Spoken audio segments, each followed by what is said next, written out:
Welcome to this special audiobook story, The Other Side of the Bed, written by Amjad. This story is told in very simple English, so if you can understand this story, even just most of it, that means your English is already 50% good. Yes, you heard me right, and if you stay with me till the end and understand everything, then, my friend, your English is 75% good or more. So let's enjoy the story and learn at the same time. This is a story full of mystery, sadness, secrets, and in the end, a shocking twist. Let's begin the story. Her name is Emma. Emma is in her late 30s. She lives with her husband Daniel in a quiet, peaceful house in Ohio. Every morning, Emma wakes up and looks at their bed. Her side is messy, just like normal, but Daniel's side, it looks perfect. Every single day, perfectly made, like nobody slept there. At first, Emma doesn't think much about it. Maybe Daniel wakes up before her and fixes it. But then she remembers, Daniel sleeps like a rock. Heavy sleeper. He never wakes up before her. Still, every morning, his side of the bed looks untouched, neat, clean, flat. It starts to bother her. One night, Emma asks Daniel about it. Hey, do you fix your side of the bed early morning? Daniel smiles, half asleep, and says, Huh? No. Why? Emma lets it go. But her heart feels strange. Something doesn't feel right. So one day, she decides to do something.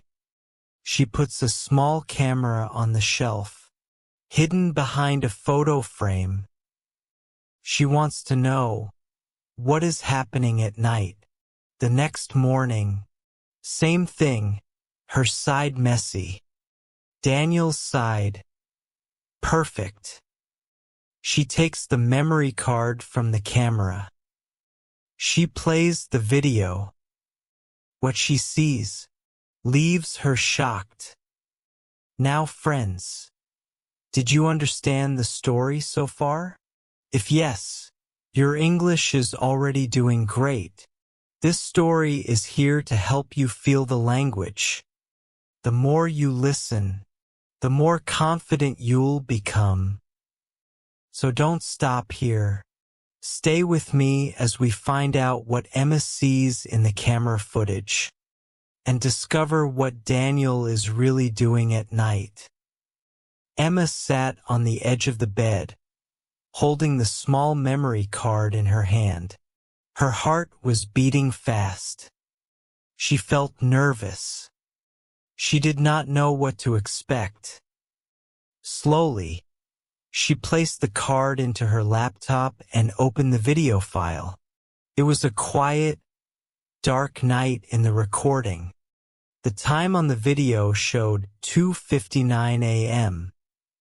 Everything looked normal at first.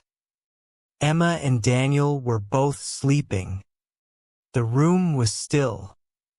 No sound, no movement.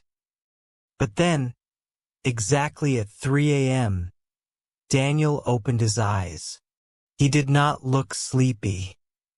He sat up slowly. His face was calm.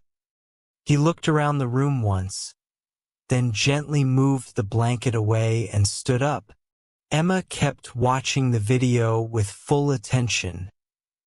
Daniel walked around the bed to Emma's side. He looked at her while she slept. He stood there for a few seconds. Then, without a sound, He turned and walked out of the room. Emma fast-forwarded the video. After a few minutes, Daniel came back into the room. But this time, instead of going back to sleep, he did something strange. He walked to his side of the bed and started fixing it. He pulled the blanket tight. He smoothed the pillows. He tucked the sheet under the mattress neatly. He made it look perfect. It looked like nobody had slept there at all. When everything was neat, Daniel quietly got into the bed again. But this time he did not sleep on his side. He lay down close to the edge of Emma's side, barely touching his own. He closed his eyes and stayed like that until morning. Emma stopped the video. She could not believe what she had just seen. Why was Daniel doing this? Why was he pretending not to sleep in the bed? Where was he going at 3 a.m.? And why did he come back and fix his side before lying down again? Emma sat there, thinking. A strange feeling filled her heart. She felt like Daniel was hiding something big, something she did not know. The next night, she pretended to sleep early. She kept the lights off, but she did not close her eyes. She wanted to catch Daniel herself. She wanted to see with her own eyes where he went. At 3 a.m., Daniel moved again. Just like in the video, he sat up, stood up, and walked out of the room. Emma waited for 2 minutes, then slowly got out of bed and followed him. She walked quietly down the hallway, careful not to make any noise. Daniel went inside their son's room. Emma stopped. Her hands started to shake. Her son's room had been locked for a long time. Their son, Jacob, had died 3 years ago. He was only 19. They never spoke about it. The pain was too deep. Emma stood there in silence. Daniel did not know she was behind the door. She heard him moving things inside the room. She gently pushed the door open just a little bit and looked inside. Daniel was lying on Jacob's bed. His eyes were closed. He looked peaceful. His hand was holding something, a small photo of Jacob. Emma slowly closed the door again. She walked back to their bedroom and lay down. Her mind was full of questions. Why was Daniel sleeping in Jacob's room? Why didn't he tell her? What was he hiding? And why, after all these years, did the room still feel alive? Like it was waiting for someone to come back. Emma knew something was wrong. And now, she was ready to find out the truth. The next morning, Emma sat alone at the kitchen table. The sun was rising outside the window, but her thoughts were heavy. She kept thinking about what she saw the night before. Daniel had been sleeping in their son Jacob's room. He didn't tell her. He made his side of the bed look perfect every morning so she wouldn't know. Emma didn't know what to do. For years, she believed Jacob had died in an accident. Daniel had told her it was a car crash. He had said it was sudden, quick. There was no time to say goodbye. She remembered crying for days, weeks. She remembered Daniel not speaking much after that. He had become quiet, cold, distant. Now she was wondering if there was more to the story. Daniel came into the kitchen, like every other morning. He smiled a little and asked her if she slept well. Emma looked at him. She wanted to ask him everything right away, but she held back. She didn't want to fight. Not yet. She wanted the truth. Later that day, when Daniel went out to buy groceries, Emma walked back to Jacob's room. The door was slightly open. She pushed it gently. The room looked just like it had 3 years ago. Nothing had changed. The posters on the wall. The books on the shelf. Even the same red blanket on the bed. It was clean. Tidy. Almost like someone had been living there. Emma sat on the bed and looked around. She opened the drawers. In one of them, she found something surprising. It was a notebook. She opened it slowly. Inside, there were notes. Not old notes from school. These were new. Fresh ink. Written in Daniel's handwriting. Page after page, Daniel had written messages to Jacob. He wrote as if he was talking to him. Some of the messages said things like, "I miss you, son. I don't deserve your forgiveness. I remember that day. I should have told the truth. You took the blame. You saved me. But I destroyed everything. I can't face her. I can't tell Emma. She will never forgive me." Emma kept reading. Her hands were shaking. She realized something she had never thought before. Jacob might not be dead. She sat back in shock. Her heart was racing. She tried to breathe slowly. Daniel's words were clear. Jacob had taken the blame for something. Something Daniel had done. And now Jacob was gone. But maybe not dead.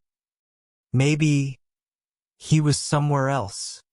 Emma suddenly felt sick. She put the notebook back and closed the drawer.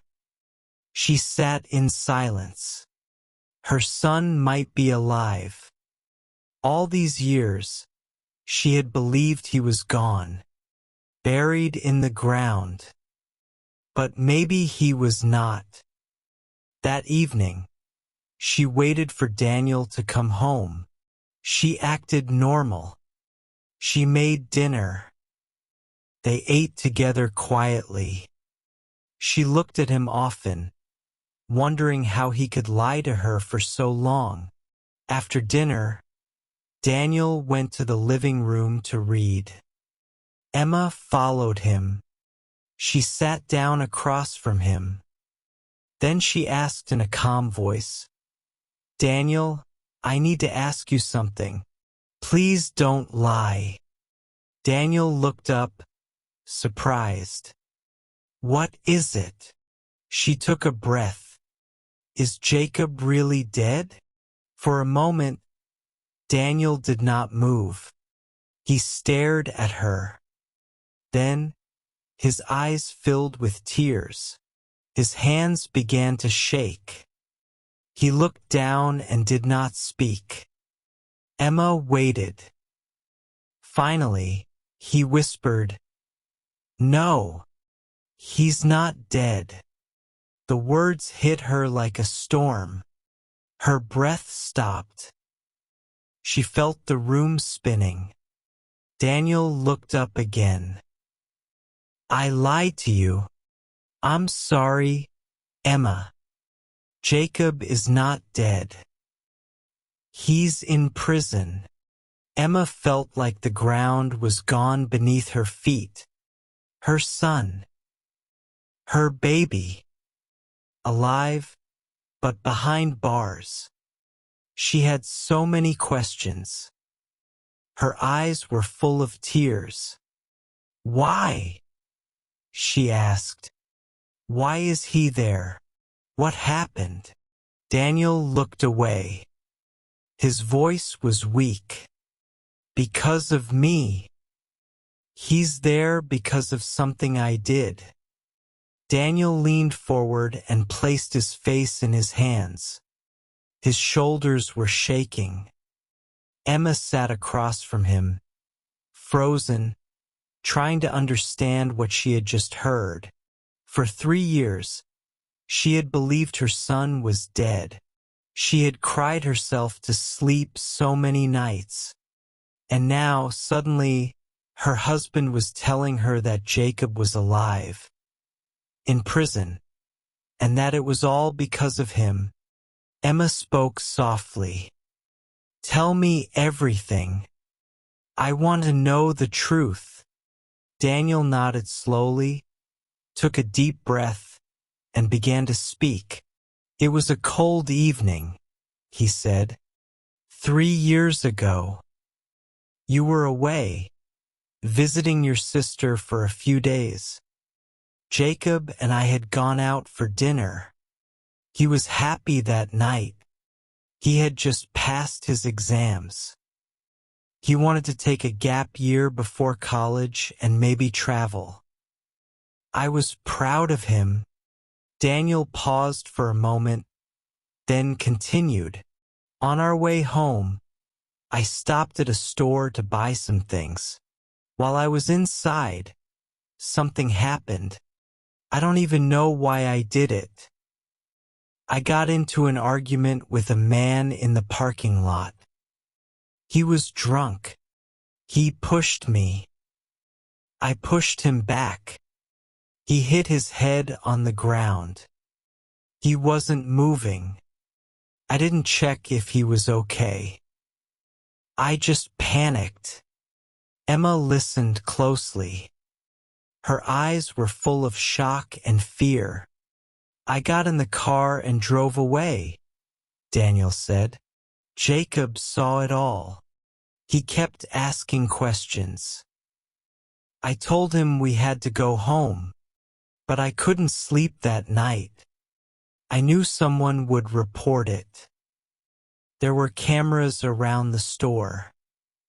It was only a matter of time." Daniel wiped his eyes. "The police came the next day. They asked if we had been near the store. I said no. But Jacob, he told them the truth. He said he was there. He said he was the one who pushed the man." Emma gasped. "What? Why would he do that?" Daniel shook his head. "Because he loved me. Because he didn't want me to go to jail. He said it was his mistake. He told them I wasn't even there. He gave a full statement. I tried to stop him. I begged him not to do it. But he had already decided." Emma couldn't believe what she was hearing. "And you let him? You let our son take the blame?" Daniel looked at her with tears in his eyes. "I didn't know what to do. Everything happened so fast. The lawyers got involved. They told us not to talk about it. I thought maybe he'd get a light sentence. Maybe the court would understand.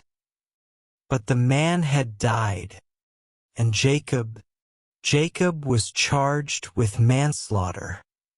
Emma stood up. Her whole body was shaking. "You told me he died in a car accident. You made me go to a fake funeral. You let me live in pain for 3 years." Daniel nodded. "I couldn't tell you. I thought it would destroy you. I thought it would be better if you believed he was gone. But I was wrong. I see that now. Emma looked at the man she had been married to for over 20 years, and for the first time, she felt like she didn't know him at all. She sat back down slowly. Where is he? Which prison? Daniel took a piece of paper from his wallet. He's in a correctional center 2 hours from here. I visit sometimes, but not often. I can't look him in the eye. He always asks about you. I tell him you're okay. He never blames me. That makes it worse. Emma held the paper in her hand. She stared at it. I want to see him, she said. I need to see my son. Daniel looked down. He nodded again. That night, Emma couldn't sleep. She stared at the ceiling, remembering Jacob's smile, his voice, his laugh, all the things she thought she had lost. Now they were coming back, piece by piece. But along with them came a storm of pain, betrayal, and questions. She didn't know what kind of person her son had become inside prison. She didn't know if he would even want to see her. But she had to try. She had to go. Because a mother never forgets her child, no matter what lies she's been told. The next morning, Emma woke up early. She hadn't slept much during the night. Her mind was full of thoughts and memories. Some were happy, like Jacob's first day at school, his birthday parties, and the day he got his college letter. Others were painful, like the fake funeral, the quiet dinners, and the years of thinking he was gone forever. Now she had one goal in her heart. She wanted to see her son. Emma took a shower, got dressed, and went to the kitchen. Daniel was already there. He had made coffee but didn't drink it. He looked tired. His eyes were red, and he didn't say a word. When Emma entered, he stood up and handed her the address of the prison again. I'll drive you if you want, he said softly. Emma shook her head. No, I'll go alone. She left the house without looking back. She didn't want to talk. She didn't want to cry.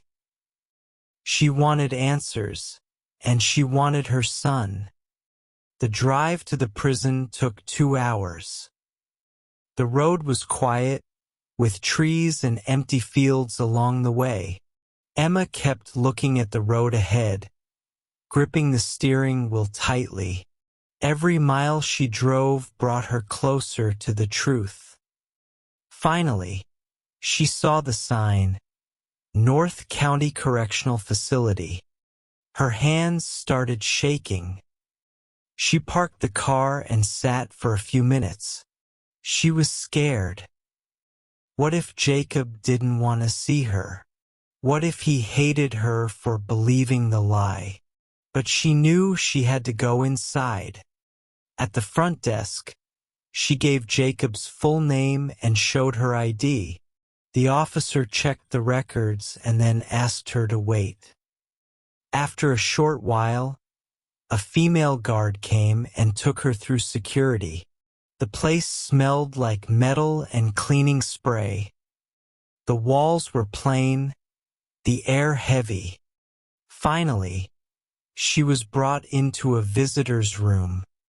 It was small, with a glass window and a phone on each side. There were a few other visitors in the room, sitting quietly and waiting. Then the door on the other side opened. Jacob walked in. He looked older than she remembered. His hair was shorter, and his face looked harder, more serious. But when he saw her, He froze. His eyes widened. Then, slowly, he sat down and picked up the phone. Emma picked up her phone too. For a few seconds, neither of them spoke. Then Jacob said, "Mom." Emma's eyes filled with tears. "Yes, it's me.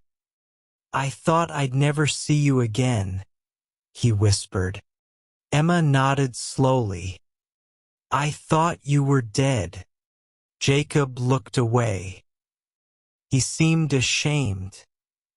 "Dad said it was better for you. He said you'd break if you knew." Emma didn't answer right away. She just looked at him. Her son, her child, still alive, still here.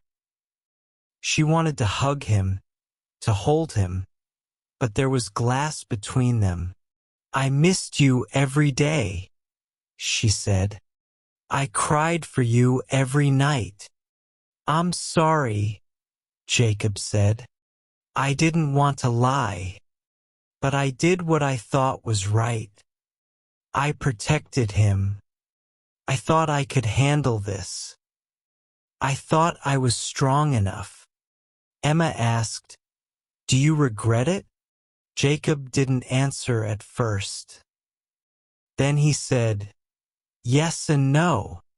I regret not telling you. I regret the pain you went through. But I don't regret saving Dad. I just wish he had told you the truth. I wish I hadn't lost both of you." Emma wiped her tears. "You haven't lost me. I'm here now. And I'm not going anywhere." Jacob smiled for the first time. It was a small smile, full of sadness and hope. They spoke for the next 30 minutes. They talked about everything, about the past, the court case, life in prison, and the future. Emma listened to every word. She tried to understand what her son had gone through. He had suffered. He had felt alone. But he had also been brave. He had made a terrible choice, but it came from love. When their time was up, a guard came and tapped on the door.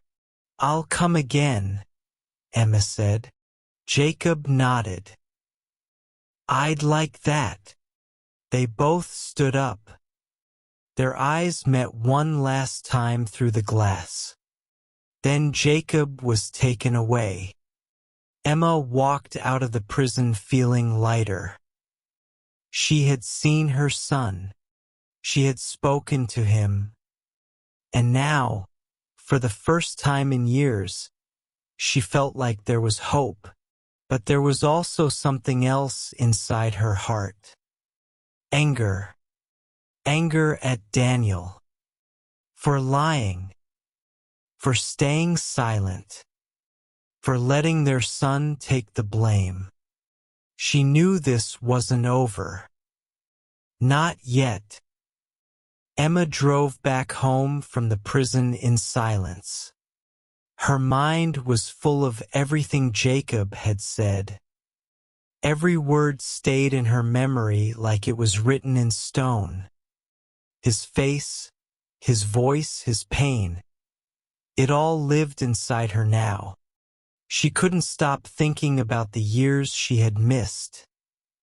The birthdays, holidays, and moments they should have shared. While she was lighting candles in front of a photo, her real son was alive behind bars. But as the sadness moved through her heart, something else grew stronger. Anger. Not just at the lie. Not just at the years of pretending. But at the man who had caused it all. Daniel. Her husband. The man she once trusted more than anyone. He had not only lied to her but had allowed their son to suffer for something he didn't do. When she reached home, the house felt different, colder, quieter. She walked in and saw Daniel sitting in the living room, reading a newspaper. He looked up, but he didn't say anything. Emma stood at the door for a moment. Then she spoke. "I saw him." Daniel put the paper down. "I know. I spoke to him. I looked into his eyes. And you know what I saw? Pain. Guilt. But not guilt for the crime. Guilt for protecting you. Guilt for lying to me. He thinks he saved you. He thinks he had no choice." Daniel sighed and leaned back. "Emma, I told you. It wasn't supposed to go this far." She walked closer.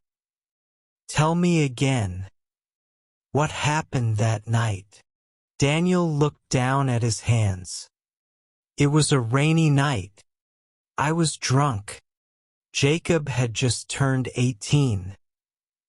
He came to pick me up from a bar because I had too much to drink. On the way home, I was angry. We were arguing. I was driving. I didn't see the red light. The car hit a man who was crossing the street. He died instantly." Emma closed her eyes. The image was now clear in her mind. Daniel continued, "Jacob said we had to call the police. But I panicked. I told him no one saw us. No cameras. No witnesses. I told him I'd go to jail. I told him it would destroy our family. He offered to take the blame. He thought he could handle it. That he'd get a light sentence since it was his first crime. He thought he was protecting me." "And you let him?" Emma asked, her voice shaking. Daniel nodded slowly. "Yes, I let him." Emma sat down, feeling her legs weaken. "You let your own son go to prison. For you. I regret it every day," Daniel said. "At first, I told myself I would confess later. I thought I'd tell the truth after a few months. But time passed. And I didn't. I was afraid. And then when the trial came, it was too late." Emma looked at him with tired eyes. "So instead, you told me our son was dead. You made me grieve. You made me light candles, visit his grave. You made me live a lie. I thought it was better than you knowing the truth," Daniel said. "I thought if you believed he was gone, it would hurt less than knowing he was in prison." Emma shook her head. "No, Daniel. You didn't think of me. You only thought of yourself. You protected yourself from pain. You let both of us suffer instead." The room became still. The only sound was the soft ticking of the clock on the wall. After a long pause, Emma stood up. "I want you to leave," she said. Daniel looked shocked. "Emma, wait." "No," she said firmly. "I need space. I need time to think. You've broken everything. I don't even know who you are anymore." Daniel didn't argue. He looked down and nodded. He stood up slowly, walked to the bedroom, and came out with a small bag. He didn't say goodbye. He just left the house and closed the door behind him. Emma stood in the middle of the living room, feeling the silence grow around her. The house was empty now, but for the first time, it felt honest. No more lies. No more pretending. She sat down and held a photo of Jacob in her hands. Now she had a mission. She was going to find a way to bring her son home. After Daniel left the house, Emma's days became quiet but full of thought. She did not go to work. She didn't answer phone calls. She spent most of her time sitting near the window or walking around the house, remembering the past. Every corner reminded her of Jacob, the kitchen where he used to eat his cereal before school, the hallway where he'd leave his shoes, the backyard where he played with their dog. She took out old photo albums and looked at his pictures again and again. In each photo, Jacob was smiling, carefree, innocent. The truth was hard to hold inside. Her son was not dead. He was alive, in prison, not for his mistake, but for his father's. Emma knew she couldn't stay frozen in pain. She had already lost years. She couldn't lose any more. It was time to take action. She had to find a way to bring Jacob back, to bring justice, and to clear his name. She began by visiting a lawyer. His name was Mr. Bennett. An older man with kind eyes and a calm voice. She told him everything, from the lie about Jacob's death, to the visit at the prison and finally Daniel's confession. Mr. Bennett listened without interrupting. When she finished, he leaned back in his chair and said, "Emma, what you've told me is very serious. If your husband is willing to give a written confession, we might be able to reopen Jacob's case. But it won't be easy. After all these years, it's hard to reverse a legal decision. Still, it's not impossible." Emma nodded. "He'll confess. He already told me everything. I'll get it in writing." Mr. Bennett gave her a list of things they needed. The original case documents, medical reports, any letters from Jacob that might show the truth, and most importantly, a confession from Daniel. Emma left the office with hope in her heart. It was the first time in years she felt like something good could happen.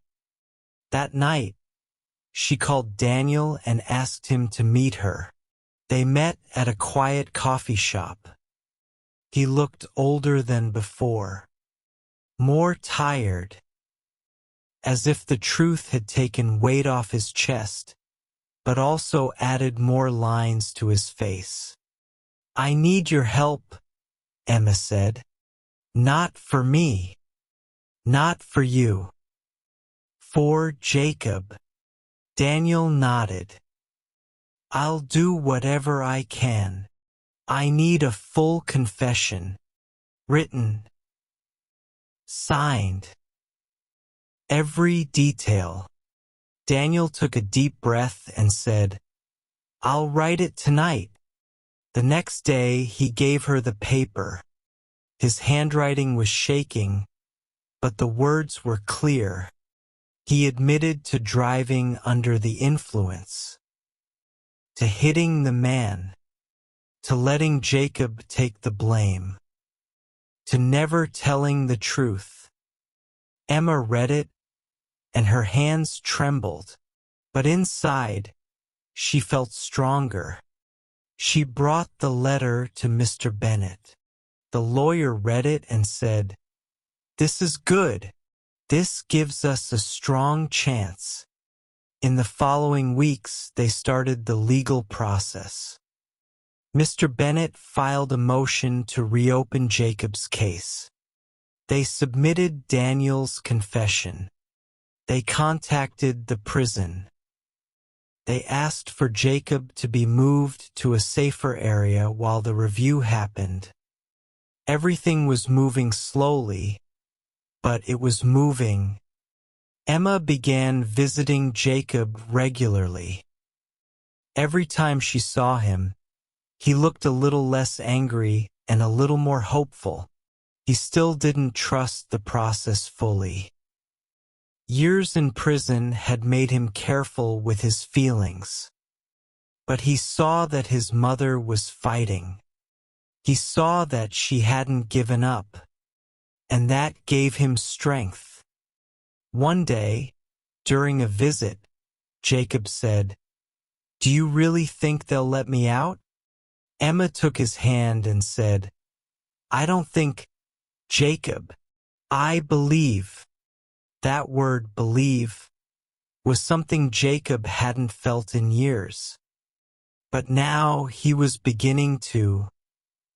Behind her, Mr. Bennett continued working on the case. He reached out to the district attorney. He spoke to old witnesses. He pulled out the original police reports. And slowly, piece by piece, he was building a new story, a true story, the story of a father's mistake, a son's sacrifice, and a mother's fight to make it right. At home, Emma removed the black cloth from the photo frame in the living room. She let Jacob's face shine in the open. No more pretending he was gone. Her son was alive, and she would bring him back. Not just home, but back into the world. And this time, she would never let him go again. As the weeks passed, Emma continued to push forward with the case, but the reality of the situation weighed heavily on her. The process was slow, frustrating, and full of challenges. There were moments when she wanted to give up, when the thought of losing her son again felt too much to bear.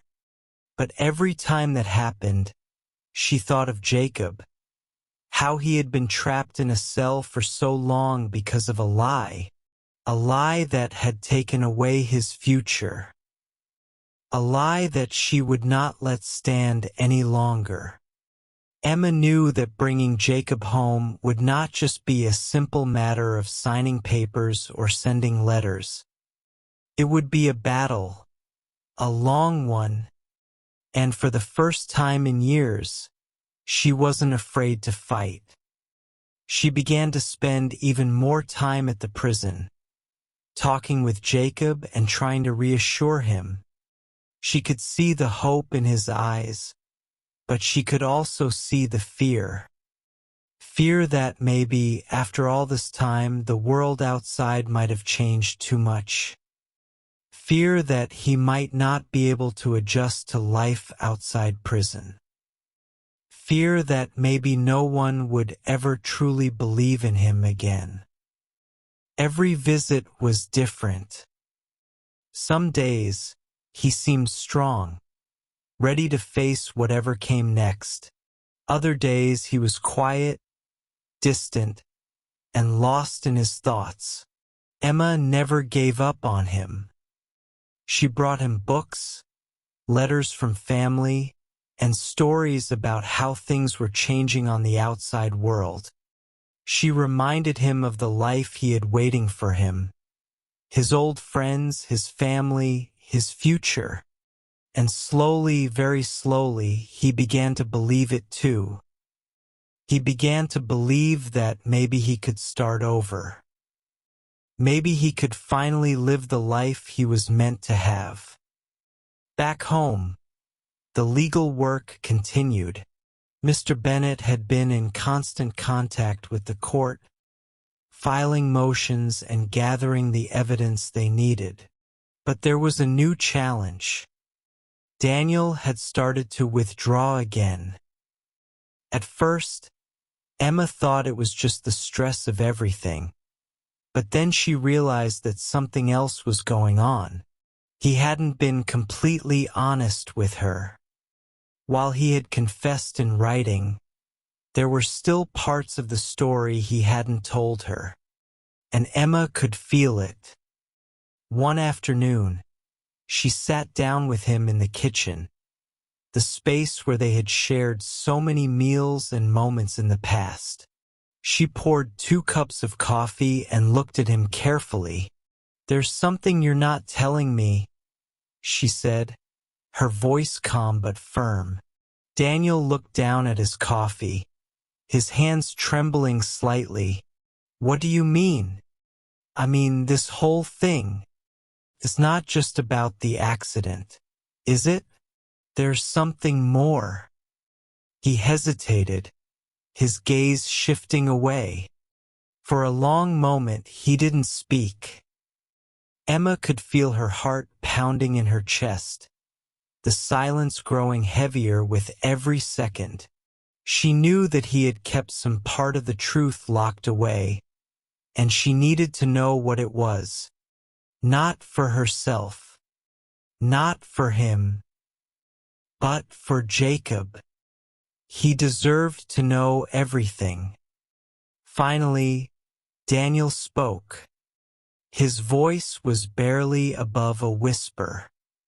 "The man who died, he wasn't just some stranger, Emma.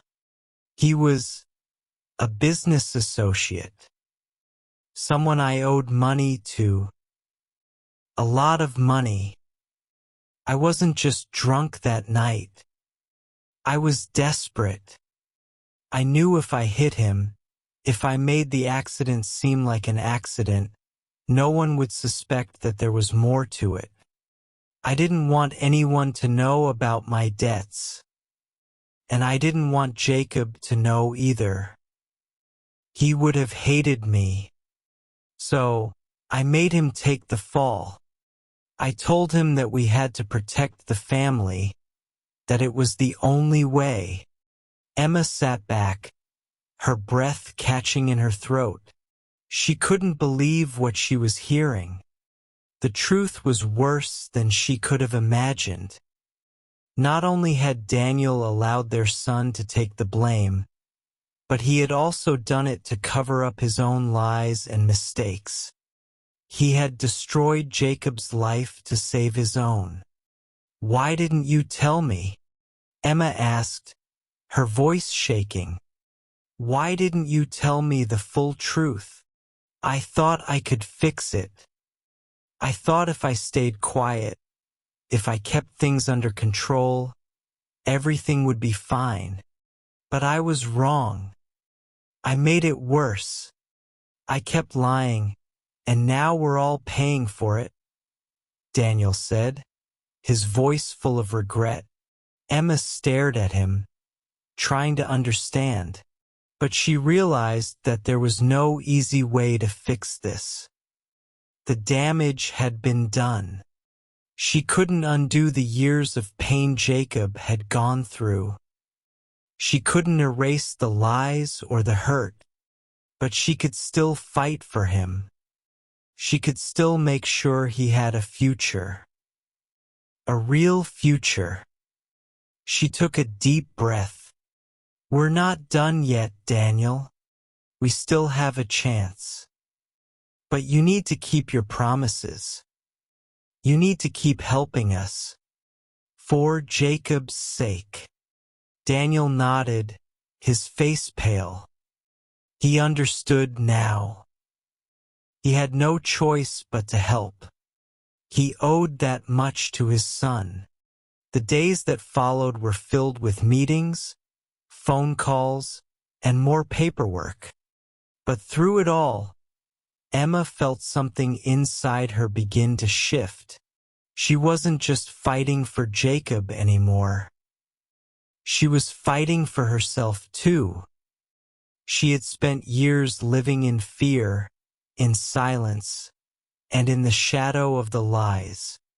But now, she was stepping into the light. She was finally taking control of her life. And as the days turned into weeks, Emma felt a growing sense of hope. It wasn't just about getting Jacob out of prison anymore. It was about rebuilding everything they had lost. About making things right no matter how long it took. She was no longer just a mother trying to save her son. She was a woman who had found her strength again. And no matter what, she would never stop fighting. As the months passed, the case began to move forward. It wasn't fast, but Emma could feel the momentum building. The wheels of justice turned slowly, but they were turning. Jacob had been transferred to a different section of the prison, one where the conditions were better. It wasn't much, but it gave him a sense of hope. Emma visited him regularly, bringing news about the case and updates from the outside world. Each time she saw him, he looked a little more relaxed, a little more hopeful. He no longer looked like the angry, bitter young man who had been trapped in the prison of his past. Now he was starting to believe that there was a way out, but there was still a long road ahead. Emma had to keep pushing. She had to keep reminding herself that she wasn't just fighting for Jacob's freedom. She was fighting to give him back the life that had been stolen from him. Every time she thought about how many years he had spent in prison, the pain in her chest grew sharper. The truth was out now, but the damage had already been done. Daniel, too, was beginning to change. He had never been a bad man, but his mistakes had piled up until they had crushed everything he loved. The weight of his guilt was something that he carried every day. He had confessed to the crime, but there was still more to do. He knew that. And he knew that he had no choice but to be part of the solution. Emma had made it clear to him. There could be no more lies, no more hiding. If they were going to fix this, they had to face the truth together. Emma and Daniel continued to meet with Mr. Bennett, discussing the next steps of the case. They needed more than just a confession. They needed to prove that Jacob had been wrongfully convicted, that the evidence had been tampered with, and that the truth had been hidden. It was a long shot, but it was their only shot. One day, Mr. Bennett called Emma with some good news. "We've got a break," he said. "I've been going through the old case files, and I found something important. There's a piece of evidence that wasn't fully examined. A witness who could back up Jacob's story. It's not a guarantee, but it's something." Emma felt a surge of hope, but she knew better than to get her hopes up too quickly. This was just one step, and there was still a long way to go. She immediately went to visit Jacob to tell him the news. He listened quietly, as always, but Emma could see a flicker of hope in his eyes. It wasn't much, but it was a sign that he was beginning to believe in the possibility of freedom. In the weeks that followed, Emma and Daniel worked closely with Mr. Bennett to prepare for the court hearing. Daniel was still struggling with the weight of his past actions, but he was determined to make things right. Emma, too, was struggling, balancing the need to stay strong for Jacob with the constant reminder of everything they had lost. But she knew one thing for sure. She couldn't stop now. Not after all this time. Not after everything Jacob had endured. The day of the hearing finally arrived. Emma stood outside the courthouse, her heart pounding in her chest. She had spent so many years in pain, waiting for the truth to come out. And now, finally, the truth was about to be heard. She couldn't help but feel a sense of relief, even though she knew the battle wasn't over yet. There were still many obstacles ahead, but for the first time in a long time, Emma allowed herself to hope, to believe that maybe, just maybe, they would win. Inside the courtroom, Emma and Daniel sat together, nervously waiting for the proceedings to begin. Mr. Bennett stood at the front, ready to present their case. The prosecutor, a woman named Laura Whitaker, was preparing to argue against them. Emma glanced at Daniel. His face was pale, but his eyes were determined. He was ready to face the consequences of his actions. He was ready to do whatever it took to make things right for Jacob. The judge called the court to order, and the room fell silent. Emma held her breath as Mr. Bennett stood to speak. He began by outlining the facts of the case, the wrongful conviction, the evidence that had been overlooked, and the confession Daniel had provided. He presented the new evidence, including the witness who had come forward and the piece of evidence that had been hidden for years. The prosecutor, Laura Whitaker, tried to dismiss the new evidence, but Mr. Bennett was prepared. He had done his homework, and he was ready to fight for Jacob's freedom. The courtroom became tense as the two lawyers exchanged arguments. Emma sat quietly, her hands clenched in her lap. She could feel her heart racing with every word that was said. After hours of arguments, the judge finally called for a recess. Emma and Daniel stepped outside the courtroom to take a break. The air felt heavy, and the weight of the situation pressed down on Emma. She knew they weren't finished yet, but she also knew that they had done everything they could. She had fought for Jacob with everything she had, and she wasn't about to stop now. As they waited for the judge to return, Daniel turned to Emma and said, "Whatever happens, I'm sorry. I should have told you everything sooner. I should have never let Jacob suffer. I'll spend the rest of my life making it up to him." Emma looked at him, her eyes full of tears. She nodded. "We'll get through this," she said. "We'll fix it. Together."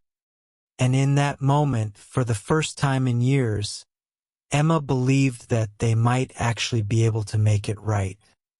She didn't know what the future held, but she knew one thing for sure.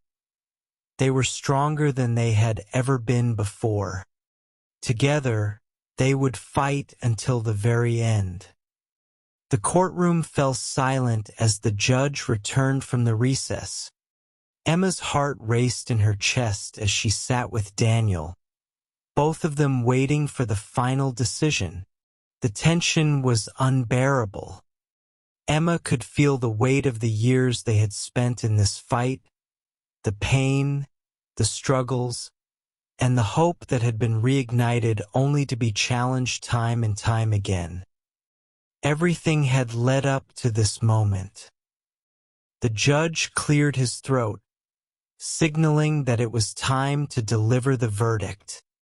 Everyone in the courtroom seemed to hold their breath, waiting for what was to come. Emma's thoughts raced. She thought about Jacob, about how much he had suffered. She thought about Daniel, about how far he had come, how he had faced his mistakes and tried to make things right. She thought about the truth that had been buried for so long and the possibility of it finally coming to light. Finally, the judge spoke. After reviewing the evidence and hearing all the arguments, this court finds that the defendant, Jacob Matthews, was wrongfully convicted. The evidence presented today, including new witnesses and the confession from his father, Daniel Matthews, shows that Jacob's conviction was based on false information. A wave of relief swept over Emma. She felt her body relax, but it was still hard to believe that this moment was real. Jacob was going to be free. After all the years of pain and heartache, after everything they had been through, the truth had finally won. The judge continued, "The court orders that Jacob Matthews be released from prison immediately, and that his conviction be overturned. Daniel Matthews will be held accountable for his actions, and further investigations will take place to address the evidence tampering and other crimes that were committed during the investigation of this case." Emma felt a tear slip down her cheek as she looked at Daniel. This was the moment they had been waiting for. The weight of their past mistakes was not completely gone, but they had finally taken the first step towards healing. Daniel had made his confession, and now he had to face the consequences of his actions. But in a way, that was what had started this entire journey, the need to face the truth, no matter how painful it might be. Jacob's release was a bittersweet victory. As Emma and Daniel walked out of the courtroom together, they knew their lives would never be the same. Jacob would be free, but the scars of the past would always remain. They had lost so much over the years: time, trust, and their family. But at least now they had a chance to rebuild. The next few weeks were a whirlwind. Jacob was released from prison, and Emma and Daniel did everything they could to help him adjust to life outside. It wasn't easy. Jacob had been away for so long that everything felt foreign to him. He had spent years in a small, confined space, cut off from the world. The world outside had changed, and so had he.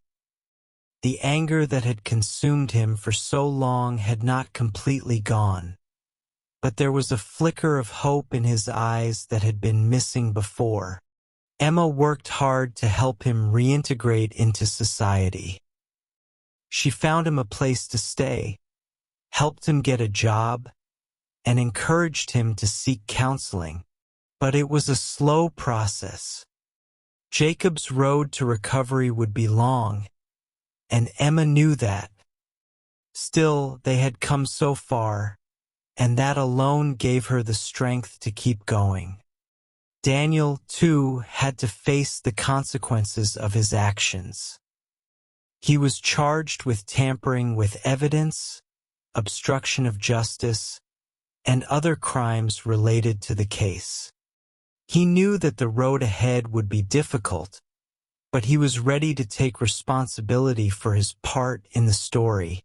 He was prepared to do whatever it took to make things right, even if that meant paying a heavy price. In the months that followed, things began to change. Jacob started to regain his confidence, though it was clear that he would never forget the years he had lost. His relationship with Daniel, though strained, slowly began to heal. There were still moments of anger and bitterness, but there was also understanding and forgiveness. Emma watched them both, knowing that they were doing the best they could, trying to make amends for everything that had happened. And for Emma, the journey was not over. She had fought for Jacob, for the truth, and now she had to keep fighting for her family. She knew that there would be difficult times ahead, but she also knew that they had something they hadn't had in years: hope. They had a future, a chance to rebuild, and that was something worth fighting for. In the end, the story of Jacob, Emma, and Daniel was a painful one. It was a story of mistakes, of loss, and of regret, but it was also a story of redemption, of healing, and of the power of truth. They had all faced the consequences of their actions, but they had also learned that it was never too late to make things right. As Emma stood with Jacob and Daniel on the steps of the courthouse, looking out at the world ahead of them, she felt a sense of peace. They had come through the storm, and although the road ahead was uncertain, they had the strength to face whatever came next. Together, they could rebuild their lives. Together, they could find a way to move forward. And no matter what the future held, they would always have the truth on their side. In that moment, Emma realized something important. It wasn't the victory that mattered most. It was the journey, the fight for the truth, the love that had kept them going, and the strength they had found in each other. That was what made this story worth telling. Thank you for listening to The Wrong Anniversary Flowers by Amjad. I hope you enjoyed the story and learned something new today. If you'd like to read the full story again or share it with others, you can download the PDF version of this audiobook for free. Just click the link in the description below and get your copy now. Keep learning and stay tuned for more stories to improve your English.